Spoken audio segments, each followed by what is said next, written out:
All right, we'll go ahead and get started. Good morning. How's everyone doing? Day two.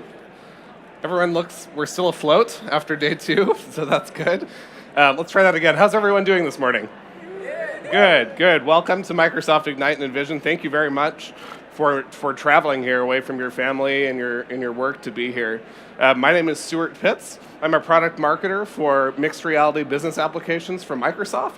And today I'm here to introduce you to Dynamics 365 Remote Assist and give you a little bit more depth than you may have had. And I know there are varying levels of familiarity and depth with this topic. So this is the content we'll cover today. As I thought about this 20-minute session, there's a lot of breadth and depth that we can cover on the topic of mixed reality. And folks here have varying levels, right? So I'm sure some folks here are like experts and like super fans of mixed reality or virtual reality, augmented reality, and some folks maybe just happened to see it in the keynote yesterday. So we'll cover about this much breadth and about this much depth in this content, but then I'll leave time at the end, so if there are more specific questions, we can dive into those, if that sounds good. Yeah? Cool. So this is what we'll cover. But before that, I wanted to share why I'm here. So I was born from two early day programmers. My dad, a math major turned information systems professional. My mom, an early day programmer for defense systems and military. And it was, I guess, just natural that, I would end up being, related to technology. So that's why I'm here. And more specifically related to mixed reality, really the reason we're doing all this stuff is to help people. And you might have heard Satya Nadella talk about this yesterday in the main stage keynote, which is sort of the vision he articulates around the environment of technology, the worldview essentially Microsoft has for technology, which is this notion of the intelligent cloud and intelligent edge. That's what this is. This is all the stuff we're doing within our company to help sort of enable, this new world. But ultimately, this is why we're doing it, right? It's to help you and the people within your organizations do these four things. We're very focused as a company on ensuring you are able to do those four things. And the reason for that is because this all comes back to people. It's helping the people, yourselves and the people within your organizations, do what they do better, whatever it is that they do. And that sort of leads us a little closer to mixed reality. When I say every person in your organization, I don't just mean the people that sit behind a desk. It turns out there are 2.6 billion people on the planet who work in what are called first-line jobs. These are employees who are on the ground with customers, they're maintaining product, they're often the first to engage with your products and services that your company offers. And often, they don't work in front of a 2D screen. That's not how they would prefer to get their information. And frankly, technology hasn't served these workers very well. These are workers employees who need information in the context of their physical work environment, whatever that is. This is one example, frankly, not like the most neat and clean photo ever, right? I like it. It's sort of a messy photo. It represents the way work is done today.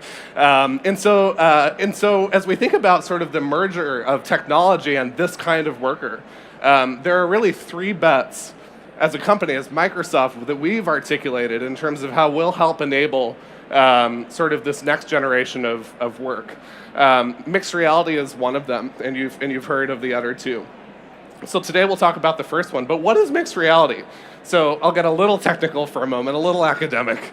Mixed reality is a spectrum that spans essentially physical reality and digital reality. So what does that mean? The physical world we live in and sort of a digital world, sort of a fully immersive digital world. So you might have heard of AR, you might have heard of VR, you probably have. And this is sort of where AR and VR, what we think of as AR and VR, sit on the spectrum today. You can see AR sort of represents this much of the merger of physical and digital reality, and this is sort of how much VR represents of that. Holographic devices like Microsoft Hololens take that a little bit further, right? And immersive devices like our Windows mixed reality headsets take that a little bit further. But there are a couple things I'll call out. The first is, this is pretty limited, as is this. And Microsoft is the only company that cares about the whole thing. Why? Because we care about closing this gap. We want to bring together digital information in the physical context of work so that the people within your organizations, like the one I showed you, right, can actually do what they need in the context that they need it, right? In real time, the right information at the right time. So that's our sort of perspective, with some messy highlighting, by the way, of mixed reality. Does that make sense? Good? So we've been on this journey as a while for a company. Most of you have probably heard of Microsoft Hololens. If you haven't, it's the world's first self-contained holographic computer that you wear on your head. And we released that product about 3 years ago. We've learned a lot since then. We spent a ton of time with organizations building, prototyping, piloting, and deploying custom solutions built for Microsoft HoloLens. And what we've learned in 3 years' time are really, there are 5 core things that organizations like yours across all industries are looking to do with mixed reality. These are those 5 things. Today we're going to talk about the first one. And I'll also connect this to our vision for business applications at Microsoft, which we call Microsoft Dynamics 365. And this does not just, going back to what I mentioned previously, this isn't just limited to business applications for a 2D screen. It also means business applications in the physical environment of your employees' work. And so this is ultimately, if you think about that first slide I showed of the worker on site in their physical work environment, this is the dream, right? This is the place in the world we want to get to, which is that same worker has the relevant rights information they need to make so that they as a human can make better decisions. That's our goal. And this is ultimately what success looks like in this new frontier of computing. But this has been hard to date, right?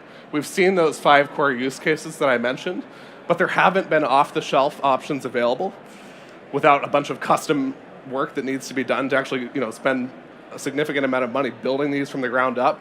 We've heard from organizations like yours that it's hard to find the expertise, right, to have folks within your organizations building custom mixed reality solutions.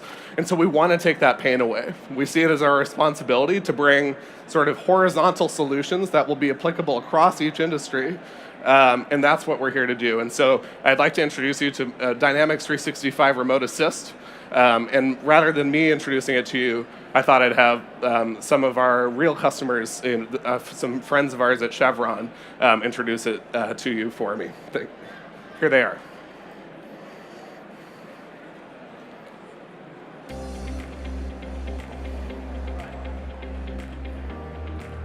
Chevron's journey with innovation has been going on for over 100 years.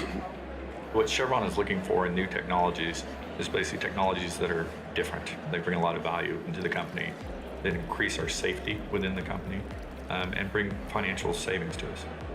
We have to have reliable and incident-free operation because that's when the refinery is up and most stable and in its safest mode.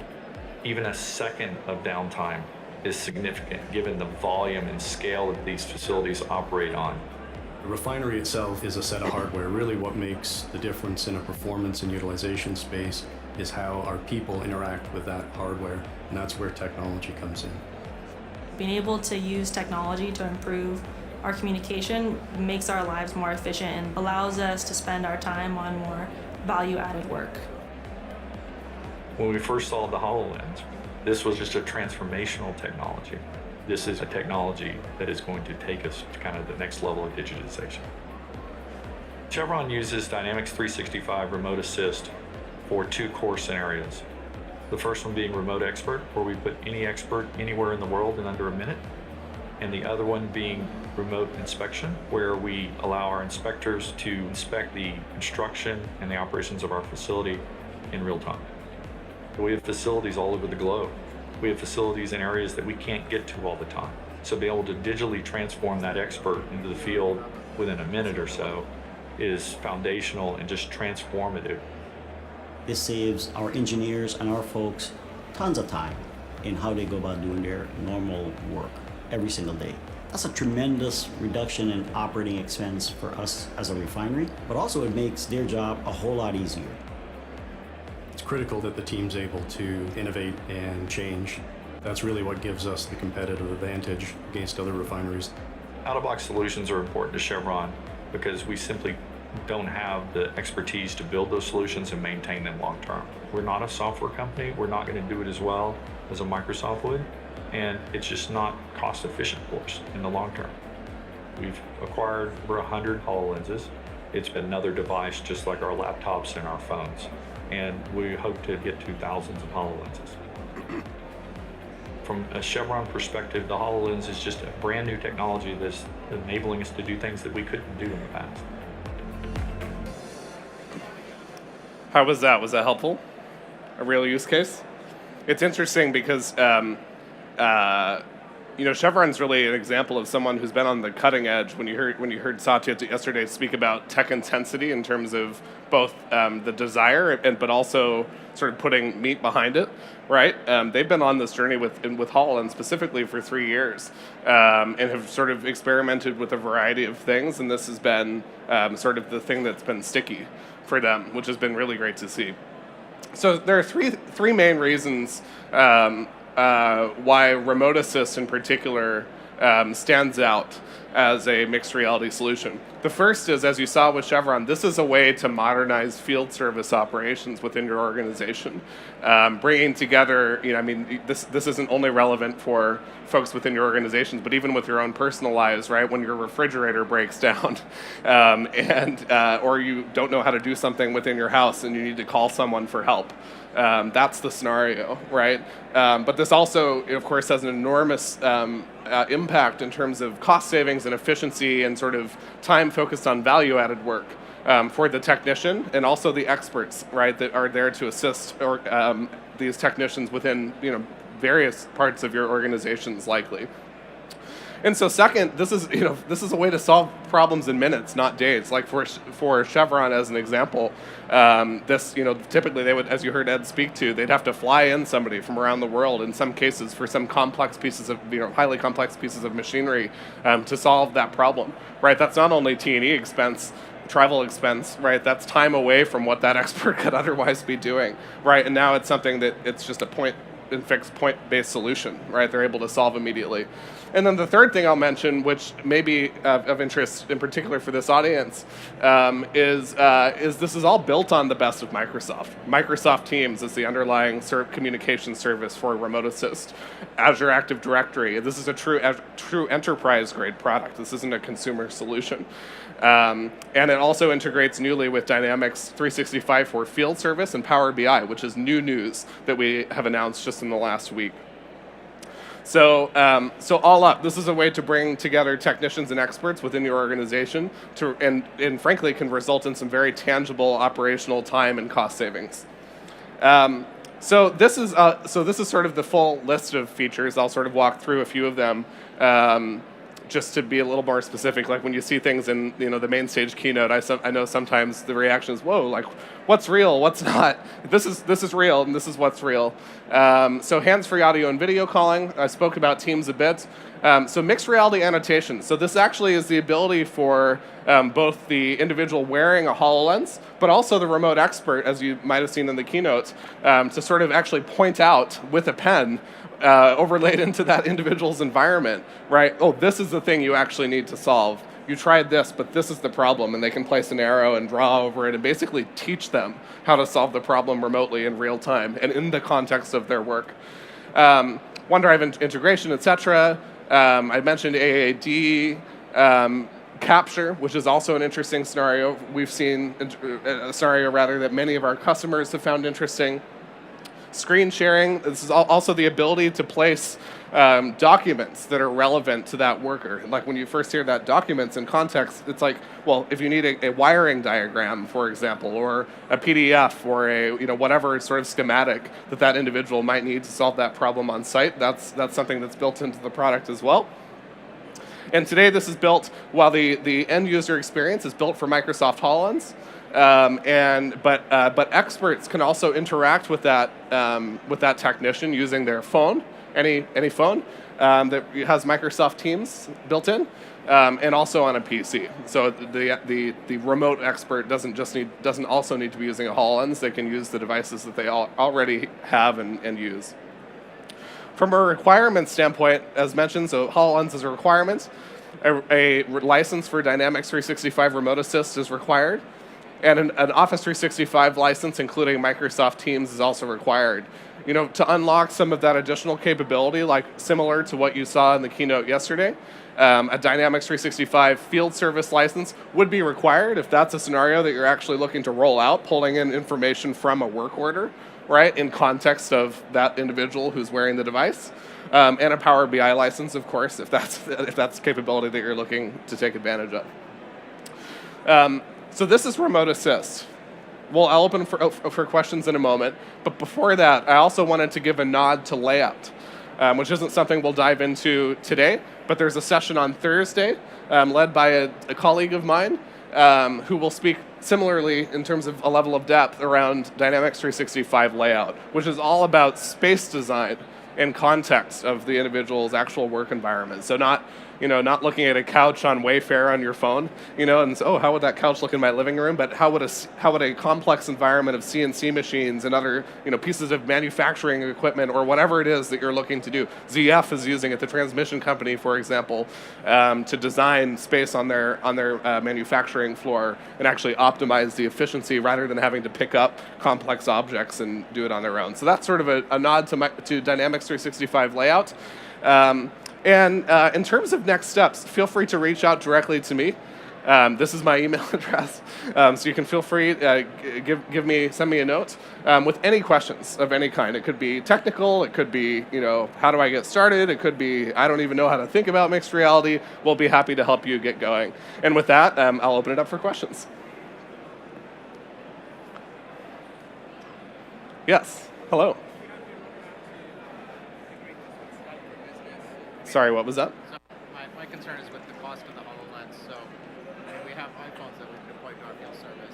I know it won't be hands-free, but if we can use Skype for Business to do the same kind of annotations and get some, is there any roadmap for integration with Skype for Business or other mobile applications that we can use? Yeah, so Outside of the HoloLens? yeah, certainly, it's a good question. So the question was, is there any roadmap around the ability to draw or add arrows within Skype for Business or Microsoft Teams, perhaps? There isn't, but with Microsoft Teams, the end user using HoloLens is able to mark up. We've definitely heard desire around, the ability for the other side as well, the expert, to be able to annotate and sort of have that two-way conversation from a visual standpoint. So we definitely hear the desire, but not on the Skype for Business roadmap today. Yeah, good question. What else? Ask anything. Ask away. Hey. How do I buy a headset? Yeah, how do you buy a headset? So feel free to send me an email. Okay. I have some in my pocket or in my living room. No, just kidding. But I'm happy to connect you with someone who can make that happen. Yeah, good question. Yes. Does HoloLens have its own cellular connection or something, or does it have to go through? Yeah, good question. So the question was, does HoloLens have built-in connectivity, 4G, LTE, et cetera? It doesn't. And so the way many folks are using it over Wi-Fi, we have seen folks use a hotspot for connectivity as well in more remote environments. So that's what's available at the moment. And how much about is HoloLens? How much does it cost? Yeah, so how much is the HoloLens is the cost? We have two options available. One is a developer edition, which is $3,000. You can purchase from the Microsoft Store, not here, but if you go to their website. And the second is a commercial SKU, essentially, of HoloLens, which includes a warranty and more sort of a more robust set of capability. And I believe that's Gene is here, who's not $5,000 for the HoloLens. But what's interesting when you think about the cost and context, right, is we've heard from some customers that hey, like in one instance of usage of Remote Assist, we've paid for the whole cost of the device, right? In terms of we just prevented somebody from having to travel halfway around the world, and we've saved that kind of time. And so it's interesting to think about in terms of cost savings and efficiency. So that's the pricing. What else? Hi. So licensing, feel free to send me an email and we can give you information on licensing. Yeah, for Remote Assist. Yeah. What was that? Just for the remote assist. I'm sorry, I couldn't hear. The remote assist. For remote assist, yeah. Yeah, I'm happy to send that info. Yep. Is there a bill spec on the HoloLens? What was that? Bill spec, military spec? A military spec. There's not. There's not. But if you'd like, feel free to send me an email. I can send you a bunch of detail on the... Oh, here, I'll go back. I'll send you a bunch of info on the commercial SKU. You can look it up as well, but I'm happy to send it along just so you have that for a comparison. What else? What else? Ask away. Yes. Is there any thought about making a light version that has less computing power and everything else, more like send someone into the field and somebody at the home office can direct them, not necessarily them interacting and having all the intelligence running in the field? Yeah, so the question was, have you ever thought about making a light version of HoloLens, maybe with less computing power, but that would, might make more sense from an efficiency standpoint for scenarios where you need that, less computing capability. It's interesting. I think what we've learned a lot in 3 years' time since we launched HoloLens, and when I think it's fun to think about, what can we build? Because we can literally build just about any kind of device you could picture, right? With more computing, with less computing, it's in this case it's self-contained. There's no external computer you got to plug into. It's wireless, right? All of these trade-offs. So these are the trade-offs that the team thinks about. I think what we've definitely seen, like from a balance of trade-off standpoint, the sort of current product, while always tons of room for improvement, and the team is constantly working and thinking about ways that we can improve the product. This seems to be a balance. Like some of the big decisions, wireless and self-contained and sort of balance of power and not, seems to be what we've sensed, at least from many customers, is what they're looking for. But we're always open and thinking about other things we could consider. Sorry, what was that?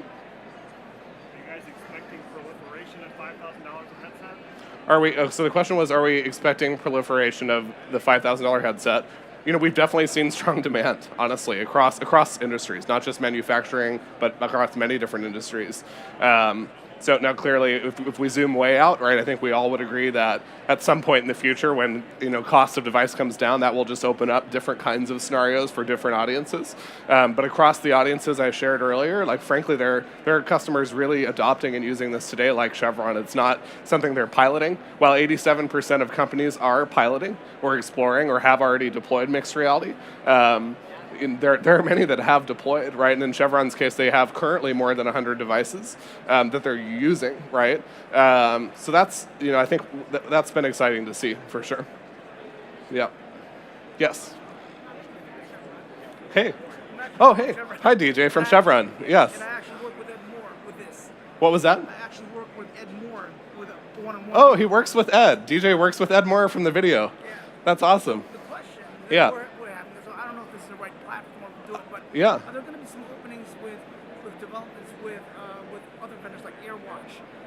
Because they know nothing about it in some aspects of it, right? And there's some questions about profiles and things like that.